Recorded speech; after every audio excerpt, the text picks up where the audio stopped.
Hello everyone, good morning and back to my new blog. তো এটা হচ্ছে আমার শ্রাবণ মাসের প্রথম সোমবারের দিন, বাট কিছু ব্যস্ততার জন্য আমি প্রথমেই ভয়েস দিতে পারিনি। আর এখন যখন ভয়েস দিচ্ছি আমার শরীর ভীষণই খারাপ, ঠান্ডা লেগেছে, জ্বর এসেছে। এই যেই ভয়েসটা দিচ্ছি, তোমরা প্লিজ একটু ভিডিওটা কন্টিনিউ করো, চলো দেখতে থাকো। তো সকাল থেকে না আমার মনটা একদমই খারাপ ছিল, আর তার জন্য এই পুজোর জোগাড় করা কোনো কিছু শেয়ার করিনি। কিন্তু তারপরে একটু মনে হলো, তাই ভাবলাম যে একটু ভিডিও বানিয়ে নিই। তো দেখো একদম ঠাকুরকে গুছিয়ে গেছে, ফল টল কেটে ফুল টুল দিয়ে আমি গুছিয়েই একদম পুজোটা দিয়েছি। কারণ আমাদের যে ব্রাহ্মণ মশাই আসে, সে তো পুজো করতে বসবে আর উঠবে, তার এই সুন্দর করে ঠাকুরকে ফুল দিয়ে সাজানোর কোনো ব্যাপার থাকবে না।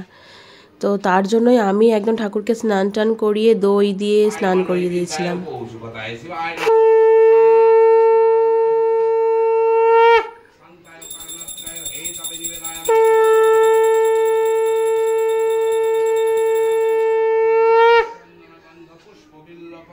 আর এই হচ্ছে আমাদের ব্রাহ্মণ মশাই। তো পুজো হয়ে গেছে, ওনার পুজো করতে বসলে মানে 2 থেকে 4 মিনিট ব্যাস, তার মধ্যে পুজো কমপ্লিট হয়ে যায়। তো যাই হোক, আমার যাতে মনের শান্তি থাকে, অশান্তির মধ্যে যাতে আমি না পড়ি, তাই আমি নিজেই ঠাকুরকে একদম স্নান করিয়ে দিয়েছি। দুধ, গঙ্গা জল, ঘি, মধু, দই, এই জিনিসগুলো দিয়ে আমি পঞ্চামৃত বানিয়েছিলাম। আর তা দিয়ে একদম ভালো করে আমার ভোলে বাবাদের আমি ভালো করে স্নান করিয়ে নিয়েছি।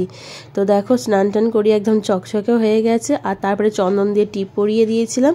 আর আকন্দ ফুলের মালাগুলো আমার বেশ পছন্দ হয়নি, কারণ পরদিন খুবই বৃষ্টি পড়ছিল, মালাগুলো ভালো ছিল না, পাইনি দোকানে। তো তার জন্য আমি আবার টগর ফুলের মালা গেঁথে দিয়েছি। আর পুজোর আগে তো একরকম দেখতে লাগছিল, কিন্তু পুজোর পরে এত মালা পরে ফুল টুল দিয়ে না, সত্যিই ঠাকুরগুলোকে আমার বেশ ভালো লাগছিল। তো যাই হোক, পুজো তো হয়ে গেছে, এবার এই ফল দিয়ে যে ঠাকুরদের খেতে দিয়েছিলাম এগুলো গুছিয়ে নিতে হবে, এগুলোই এখন গুছিয়ে নিচ্ছি।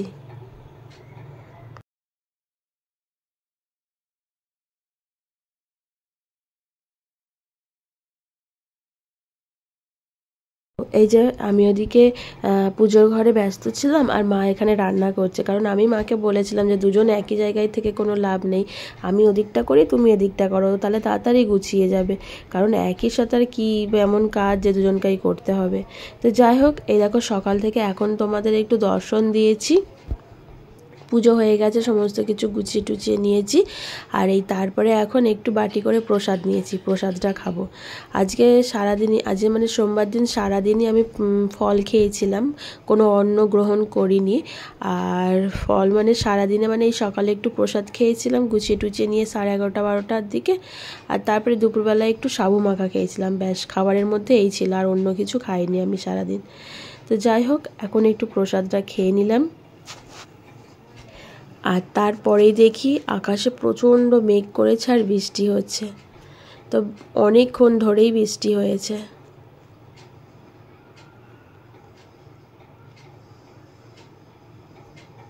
আমি বেশ খানিকক্ষণ ধরে বৃষ্টিটাকে একটু দেখলাম, উপভোগ করলাম। এত সুন্দর, মানে বৃষ্টি যখন হয় বাইরে দাঁড়িয়ে থাকতে খুবই ভালো লাগে। তো এদিকে দেখো বৃষ্টি হচ্ছে, আর মায়ের রান্না কমপ্লিট হয়ে গেছে। মা করেছিল খিচুড়ি, কারণ কি আর রান্না করবে, ওর জন্য অল্প করে খিচুড়ি করেছিল আর আলু ভাজা, এই ছিল রান্নার মধ্যে, এর থেকে বিশেষ কিছু রান্না ছিল না।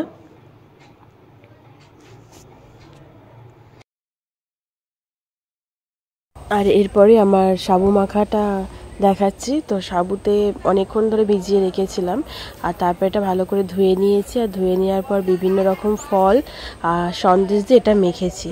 তো এইখানে কলা, আম, আপেল, শসা, একটু বেদানা এগুলোই দেওয়া ছিল, আর অল্প করে বাতাসা একটু মিষ্টি হওয়ার জন্য। তো সেটাই খেয়ে নিয়েছিলাম।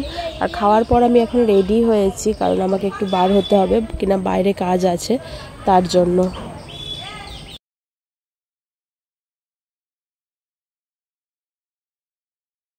তো বেরিয়ে পড়েছিলাম, আর ঘুরে আসার পর আবার তোমাদের সাথে দেখা করব, এটাই। তো দেখো আমার কাজগুলো মিটিয়ে হঠাৎ করে কোনো রকম প্ল্যান ছাড়াই চলে গেছি নার্সারিতে, কারণ ওই পথেই যাচ্ছিলাম।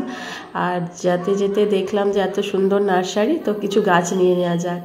তো অনেক কিছু গাছ নিয়েছি। আর সত্যি এই নার্সারিতে এসে না আমার মনটা ভীষণ ভালো হয়ে যায়, কারণ গাছের সঙ্গে আমার একটা আলাদা রকম ভালোবাসা আছে।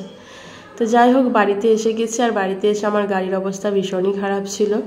তো গাড়িটারি প্রথমে ধুয়ে টুয়ে পরিষ্কার করে নিয়েছি, কারণ এইটাই আমার সব কিছু, যেখানে যাই একে নিয়েই, তাই একে তো আমায় পরিষ্কার রাখতেই হবে। গাড়িটা পরিষ্কার করে নেওয়ার পর এখন একটুখানি গাছগুলোকে দেখালাম, কিন্তু পরের ভিডিওতে অবশ্যই গাছগুলোকে নিয়ে আসছি।